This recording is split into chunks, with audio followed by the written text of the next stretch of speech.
travel ideas. This is my office. Where to go, what to see and what to do. God, I love television. Lonely Planet Blue List Australia, Monday.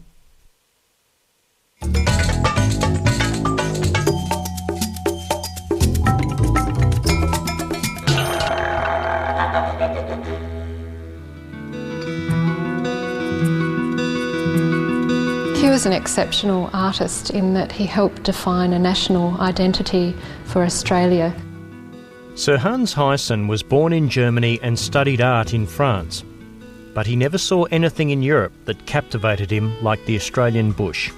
He was really the first artist to use the eucalypt as a persistent motif within his paintings and give it heroic proportions. Sir Hans's oil paintings of the bush and its hot light were wildly popular with galleries and collectors across the country in the years after Federation. After just his second solo exhibition in Melbourne in 1912, he could afford to buy 30 acres near Harndorf in the Adelaide Hills and build a studio where he would work for the next half a century, and which remains today as it was when the master died in 1968. I had someone the other day who fell on her knees and kissed the carpet like the Pope at the airport. The property is known as the Cedars and remains in the Huyssen family, who open it to the public.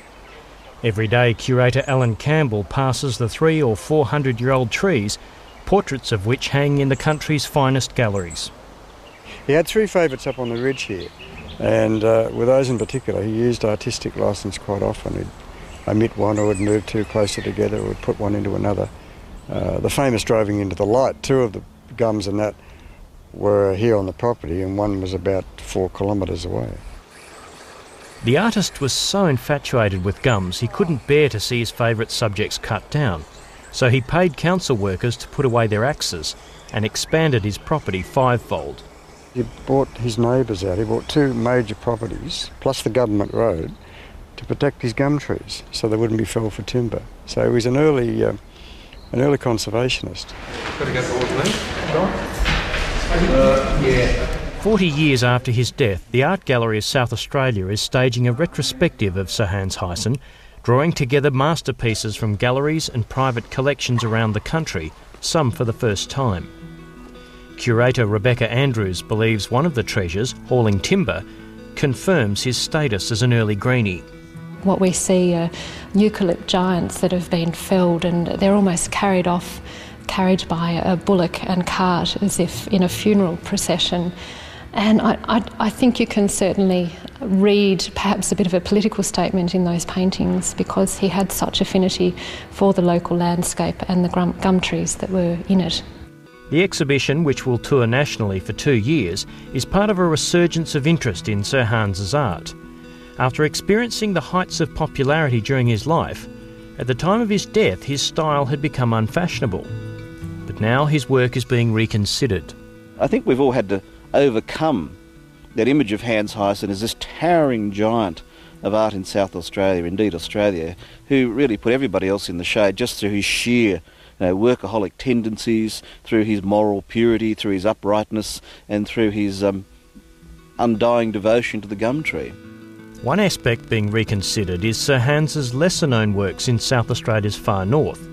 In his 50s, he became the first popular artist to travel and work in what was then known as the interior. And this year, a group of contemporary artists followed the Huyssen Trail. It's just silver, it's just beautiful, it's just totally different than the orange this morning. It's a totally different palette. No, it's been particularly nice place. I've never been here before. In fact, I don't even know where we are. Among the group was Reg Mombassa, best known as the artist behind the Mambo label.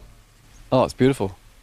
You know, it only takes me 2 minutes to understand and appreciate any given landscape. You don't have to be here for a few days. It's instantaneous. Sir Hans would have no doubt been thrilled that for some of the artists there was the discovery of the beauty of trees.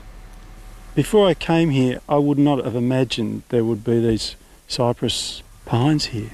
I mean, you have this in your head that they're all river gums, but these are indigenous trees.